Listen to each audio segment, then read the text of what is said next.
coming up on WVUA 23 News at 6. COVID vaccines have arrived in Alabama. Find out why Don Williamson from the Alabama Hospital Association says you still need to be COVID conscious this holiday season. And electronic car production is coming to Tuscaloosa County. Find out how Mercedes-Benz plans to use our local plant in their new electric models. Cool and dry so far across Alabama. Rain is coming. Your forecast at 6. This is WVUA 23 News at 6. We're glad you're with us tonight. I'm Lynn Brooks. Topping the news tonight, COVID-19 vaccines arrived today in Alabama. This morning, UAB received the first doses of that COVID-19 vaccine. WVUA 23's Julia Smith is live with more on what UAB plans to do with the vaccine and who will be the first to get vaccinated. Lynn, UAB Dr. Sarah Navziger spoke about how excited they are to have these vaccines and grateful for the amount that they received as well. 12 days ago, UAB was notified that they would receive the vaccine and that Pfizer COVID-19 vaccine was delivered today.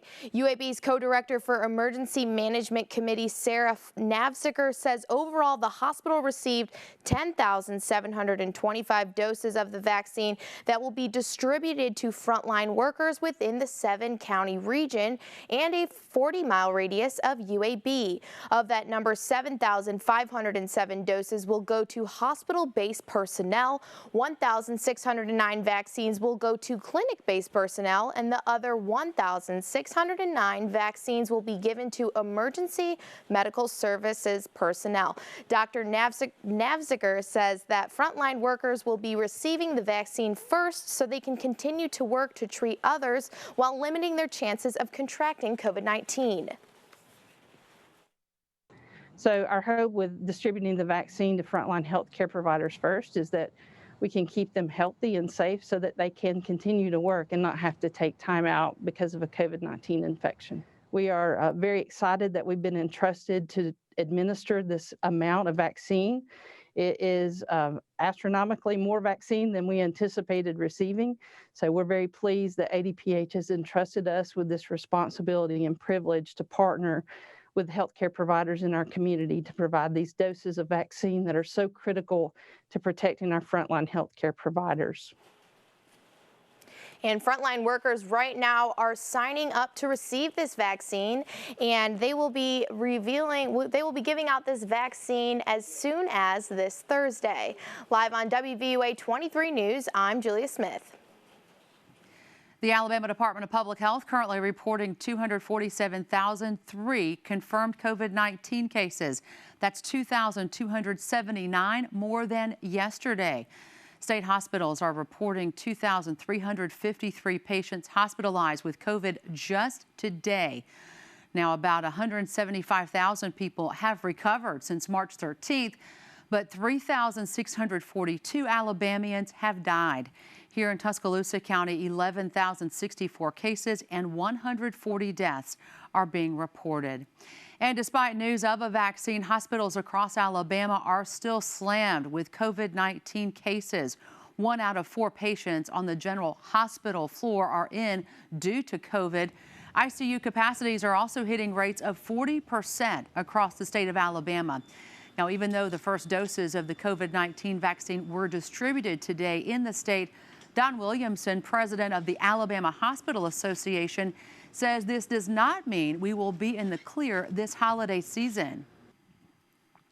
The fear I have is that people hear that there's a vaccine, that the first shots are being given in Alabama today, and they think, okay, now I can have my big family gatherings at Christmas. No, the vaccine will not affect your Christmas at all in a positive way. CDC holiday gatherings guidelines recommend limiting gatherings to just your immediate household or celebrating with family members virtually.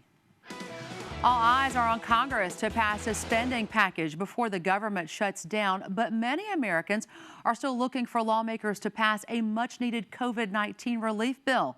Nadia Romero has the latest from Washington. Another deadline looming for lawmakers to pass a bipartisan bill funding the government and possibly including COVID relief. Democrat Senator Joe Manchin spreading optimism. We're not going home until it's done. The emergency relief package is strictly an emergency relief. It's not for long term.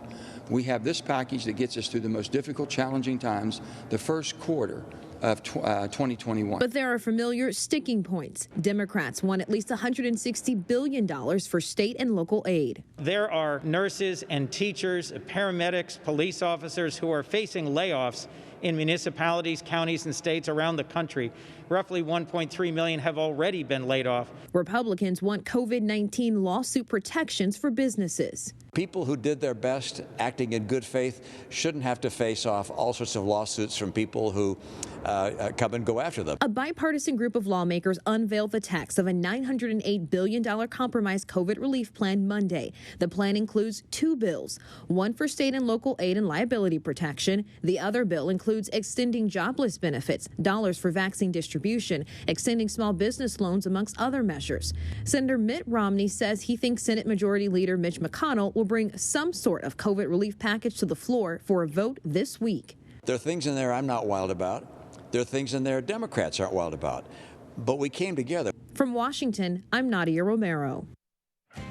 Fairly nice Tuesday for us, but are we setting up for a wet Wednesday? Richard Scott joining us now. Lynn, it's going to rain a lot late tonight during the day. Tomorrow, Wednesday, certainly going to be a wet day. Hey, it's snowing around Memphis, Tennessee now. That's some colder air associated with this low pressure developing. But again, it's too warm around here for snow. Obviously, it's cold, but it's not cold enough. And here comes the rain spreading in already from central Mississippi. This will begin to move into west Alabama later tonight. We've got temperature 52 in Tuscaloosa, 48 in Demopolis, 44 in Haydenville. Again, temperatures will likely level off somewhere in the lower 40s tonight, then begin to rise just a bit after 1 o'clock in the morning to maybe those upper 40s by daybreak. And then a lot of rain coming in for a Wednesday. We'll talk all about it, plus your local forecast heading into the weekend. That and much more in just a few minutes. It's not unusual for city governments to financially assist school systems in their jurisdiction. But during Monday's meeting, the Northport City Council heard a unique financial request from Tuscaloosa County High School. WVUA 23's Chelsea Barton is live with more. Chelsea? Well, Lynn, this request came from Tuscaloosa County High School Principal Daryl Williams, asking the Northport City Council for $50,000 a year to help pay for Wildcat coaches' salaries. Academics is high on the list, but athletics drive schools. Tuscaloosa County High School sports teams compete in the state's largest classification, 7A, amongst some of the biggest and most successful high schools in the entire state. You're looking at, if we paid a coach right now, based off what everyone else in Region 7 makes, it's about $60,000 difference. Williams says County High cannot afford to pay coaches comparable salaries to the other schools in their region, and therefore oftentimes just can't seem to keep coaches long. He's hoping the city of Northport can help them raise their pay bar for coaches, which he says will in turn raise the quality of life for students and eventually for Northport citizens as well. If you would look at most schools that have strong sports programs, more students are involved. You have less attendance issues. You have more students in class, so therefore your academics rise. I think it just drives your school, and the better coaches you can have and to be able to keep coaches. We have some fine coaches right now at Tuscaloosa County High School, and to be able to keep them when people are coming and recruiting them every day for higher paying jobs. It's very important. Tuscaloosa County High School is technically in the Northport city limits, but not all 1,900 students live in the city. Council President Jeff Hogg, as well as county schools advocate Cheyenne Martin, have concerns about the school's request. That's not what we're here for. And if we were, I would hope we would be advocating for all the teachers and their salaries, especially during this current school term. They've had so much wrong with them that they touch all the students' lives. Okay, so a football coach is only going to touch the lives of a certain amount of kids. Not every student at County High is going to play football. Not every student is going to play sports. I believe that really this needs to go before the school board, and we need to go that route and exhaust all of the avenues that way before the city steps up. You know, the city has a history of supporting the schools within the city limits. They give money towards technology. They give money towards classroom supplies. They give money towards beautification of the schools. And I think that's great. But we're talking about $50,000 to be paid annually. And that's just not a commitment that I think the city needs to make. And again, this was only requested to the council last night. No vote or decision has been made at this time. Reporting live from our newsroom tonight, I'm Chelsea Barton, WVUA 23 News. Stillman College received a grant from Alabama Power to support dual enrollment efforts. Alabama Power, along with Southern Company, granted Stillman $105,000 to help support the launch of Alabama's first early college-based distance learning program at the HBCU. Initially, the program will benefit 40 high school students. Rashida Workman, VP of Strategic Initiatives, explains why grants like these are so important to the community.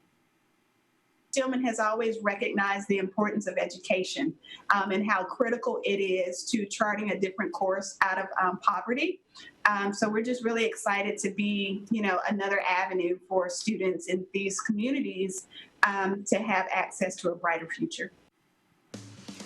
Mercedes-Benz network is going electric with 6 new electric car models announced by 2022.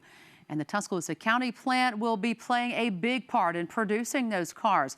MBUSI is prepping for the production of the EQE and EQS SUVs, which will begin production in 2022. A battery plant will also be built in the area to supply these future models with energy-efficient batteries. More modern systems for these new models will be built in the coming months. Big changes coming to the once popular McFarland Mall. Find out how the soon-to-be empty lot will be transformed into something much more and how that will impact the Tuscaloosa community.